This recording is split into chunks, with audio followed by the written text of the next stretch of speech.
भाइयों, पनीरी के ऊपर, धान की जो पनीरी है उसके ऊपर बहुत सारी वीडियो पहले भी आपके लिए तैयार की गई हैं और बहुत सारी जानकारी देने की कोशिश की है। एक बार तो मैं कहूँगा कि आप इस पूरी पनीरी को देखें। पूरा दिन जितनी मैं पनीरी देखता हूँ, हर पनीरी में कहीं ना कहीं कोई ना कोई दिक्कत नज़र आती है, लेकिन आप इस पनीरी को देखें, इस पनीरी की आपको कैसी हालत नज़र आती है। तो मेरे साथ किसान भी है जिसकी पनीरी है और इसके अंदर भी दिक्कत आई थी, तो उस समय इसने क्या ऐसा कुछ किया कि ये पनीरी आज बिल्कुल स्वस्थ है, आप देख सकते हैं। तो किसान का नाम है राहुल, मोबाइल नंबर 7900078478 79,078,478। इस किसान से आप संपर्क कर सकते हैं इस पनीरी के बारे में। तो पहले तो ये बताओ, पनीरी कितने दिनों की है? ये पनीरी होगी जी लगभग 20 दिन 20 दिन की पनीरी है। और इसके हालात अगर हम देखें, इसकी हाइट हो जाए ना, जो हाइट बिल्कुल लगभग एक मतलब एक बिलान जिसको हम बोलते हैं उसके करीब है, यानी कि लाने की बिल्कुल स्टेज पर है 20 दिन की पनीरी। इस पनीरी में कोई दिक्कत कभी आई थी जी? क्या दिक्कत आई? पीलापन किया कि जी ऊपर तक पत्ते सूख गए थे, पीलापन आया इसके अंदर, पत्ते ऊपर तक सफ़ेद होकर सूख गए थे। ठीक है, ये स्थिति आज बिल्कुल सारा फील्ड के अंदर अगर हम देखें तो पीलापन जब आया उस समय के जांच करी, के देखा, के डाले इसमें जी एक तो इंडोलाइजर, हाँ, और अवतार नीचे डाले, स्प्रे में डाले, स्प्रे में किया। किसान भाइयों, यहाँ यह बात नोट करने की कि पीलापन क्यों आता है। पहले वीडियो में बताया पीलापन के बहुत सारे कारण हैं। निमीटोड सबसे मेन कारण, कीड़ा, दीमक, या हमारे ज़मीन के अंदर सूक्ष्म पोषक तत्वों की अगर कमी है, अगर हम यूरिया टाइम पर नहीं दे पाते हैं, नाइट्रोजन की अगर कमी है, तब भी हमारी पनीरी के अंदर पीलापन आता है। सबसे पहले तो आपने पनीरी की जांच करने की, उसमें निमीटोड तो नहीं है। निमीटोड है तो आपने फ्यूरी डालनी पड़ेगी।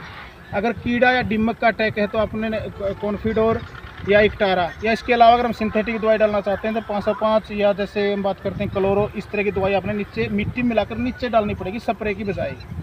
किसान भाइयों, अगर हमारी ज़मीन के अंदर सूक्ष्म पोषक तत्वों की कमी है तो आपने या तो मिट्टी की जांच करवाओ। अगर आप मिट्टी की जांच नहीं करवा सकते तो आपने पोषक तत्व देने पड़ेंगे, जैसे मैग्नीज है, सल्फर है, मैग्नीशियम है, जिंक है। तो इस तरह के जो सूक्ष्म पोषक तत्व देने पड़ेंगे अपने ज़मीन में नीचे। इस किसान ने क्या किया, सूक्ष्म पोषक तत्वों की जो कमी है उसकी पूर्ति के लिए इंडोलाइजर लिक्विड, इंडोफिल कंपनी का इंडोलाइजर लिक्विड, जिसके अंदर सभी सूक्ष्म पोषक तत्व यानी कि यूरिया, डीएपी और पोटास को छोड़कर सभी पोषक तत्व बायो के अंदर प्रोडक्ट है, उसने इसका स्प्रे में यूज़ किया। तो उस प्रकार से अगर हम देख सकते हैं तो पनीरी बिल्कुल स्वस्थ है। एक बार इसमें ये बोला है कि इसके अंदर एक सफ़ेद पत्ते होने की दिक्कत आई थी, तो उस टाइम पर आपने क्या किया? उसमें यही डाला सर मैंने, तो यही इसके साथ इंडोलाइजर लिक्विड और उसके साथ अवतार।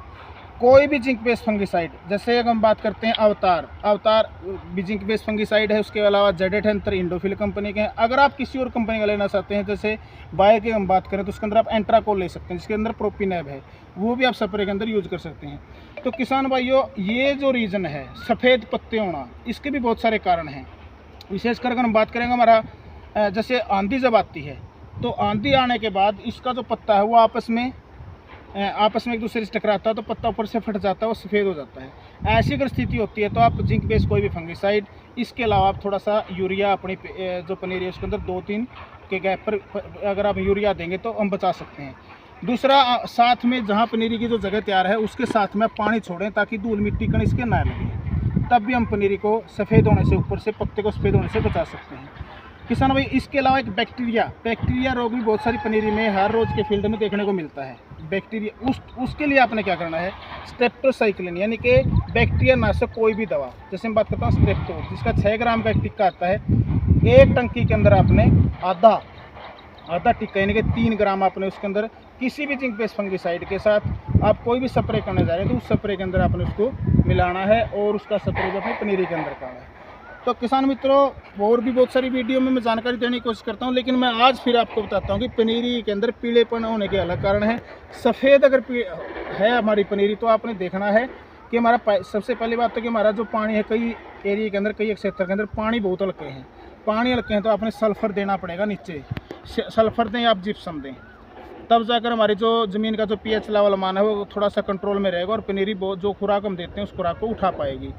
तो उससे भी हमारी पनीरी काफ़ी हद तक स्वस्थ होगी। पानी कैसा है, ज़मीन कैसी है और पनीरी के अंदर कौन सी समस्या है, पहले अच्छी से चेक करें।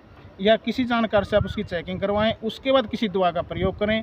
अंधाधुंध किसी भी स्प्रे का प्रयोग न करें, क्योंकि कई बार किसान क्या कर लेते हैं कि बहुत ऐसी दवाओं का स्प्रे पनीरी के ऊपर कर देते हैं स्प्रे के रूप में, तब भी उनको नुकसान हो जाता है।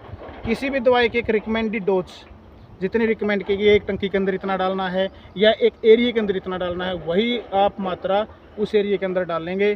पानी किसान भाई ध्यान रखना कि अगर पनीरी हमारी मतलब क्लोरोफिल पर है, हरापन उसके अंदर है, चाहे पनीरी हमारी 10 दिन की है, 12 दिन की है, तो आपने दोपहर के टाइम पर, जब तक टेम्परेचर जाता है, आपने दोपहर के टाइम पर पानी उसके अंदर नहीं देना है। आपने शाम के टाइम पर पानी देना है, अच्छी तरह से भरकर पानी देना है। और सुबह 9 बजे 10 बजे आप उसको, अगर पानी है तो उसको उतार देना, क्योंकि ज़्यादा लंबा पानी खड़ा रहेगा, गर्म पानी होगा, तब भी हमारी पनीरी के अंदर दिक्कत आएगी। तो किसान भाइयों, मैं और थोड़ा सा अगर आपने कीड़े के लिए मैं एक बार और आपसे संपर्क करना चाहूँगा, कीड़े के लिए और कोई ऐसी दवा डाली हो जिसके अंदर मतलब आपको कुछ अच्छे रिजल्ट देखने को मिले हो इसके अंदर? कीड़े के लिए तो सर मैंने तो इसमें 505 नीचे डाली है। हाँ। स्प्रे में किसान भाई इस 505 को आप यूज मत करो, आप कोशिश करेंगे मिट्टी मिलाकर नीचे डालें। नहीं, अन्यथा उसके बाद मैंने कोई दवाई नहीं डाली इसमें, बस डाली वेज अवतार और इंडोलाइजर। यूरिया कितने बार दे लिया इसके अंदर? यूरिया सर इसमें दे लिया वो लगभग 3 बार यूरिया। किसान भाई, अगर हमारी पनीरी 14 से 15 दिन की है, यानी कि 10 दिन के ऊपर है, तो आप अगर सारी की सारी पनीरी पीलापन नजर आता है, तो आप उसके अंदर यूरिया, अगर आपने नहीं दिया तो यूरिया जरूर, नाइट्रोजन की मात्रा बहुत ज़रूरी है, यूरिया आप उसके अंदर ज़रूर देंगे। 1 बार 2 बार तो काफ़ी मुझे विश्वास है कि आपकी पनीरी स्वस्थ होगी। और स्प्रे के अंदर जैसे इसने अवतार और इंडोलाइजर लिक्विड का प्रयोग किया, तो आप कोई भी और ग्रोथ प्रमोटर जो विश्वसनीय है, अच्छा ग्रोथ प्रमोटर ले सकते हैं। नहीं तो आप इंडोलाइजर लिक्विड ले सकते हैं, 50 ml पर टंकी के अंदर आपने लेना है।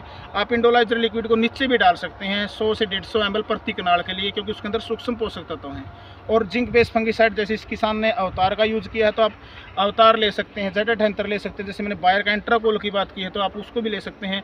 आप कार्बोडिजम मैन को जो आप कभी ऐसा परा करना चाहते हैं, जैसे स्प्रिंट है या 6312 में कोई और है, कंपेनियन है, साफ है, तो इस तरह की दवा का आप स्प्रे करके ये पनीरी कौन सा सीड है? ये 22 ये 22 है ये 468 और वो आगे 1885। 1885 के अंदर एक भी झंडा आपको बकानी का नहीं दिखाई देगा। अभी तक भी इसके अंदर कोई बकानी नहीं है। इसका रीज़न है कि इस किसान ने बकानी के लिए कौन सा क्या यूज़ किया? मैंने तो सब यही दवाई डाली। ये दवा बीज उपचार किसके साथ किया? ये स्प्रिंट के साथ। स्प्रिंट के साथ बीज उपचार किया। स्प्रिंट एक बार भी नीचे नहीं डाला अभी तक? नहीं सर, नीचे। किसान भाइयों, बीज उपचार आप स्प्रिंट से करते हैं, लेकिन 10 या 12 दिन की पनीरी के अंदर एक बार फिर आप स्प्रिंट थोड़ा सा डाल दें उसके अंदर, तो बकाने के ऊपर भी आपका काफ़ी नियंत्रण रहेगा। और मैं उम्मीद करता हूँ आपको वीडियो अच्छी लगेगी। आप इस वीडियो को ज़्यादा से ज़्यादा शेयर करेंगे, कमेंट करेंगे और हर किसान तक इसी वीडियो को पहुँचाने की आप कोशिश करेंगे। इसी के साथ जय हिंद, जय किसान, जय भारत।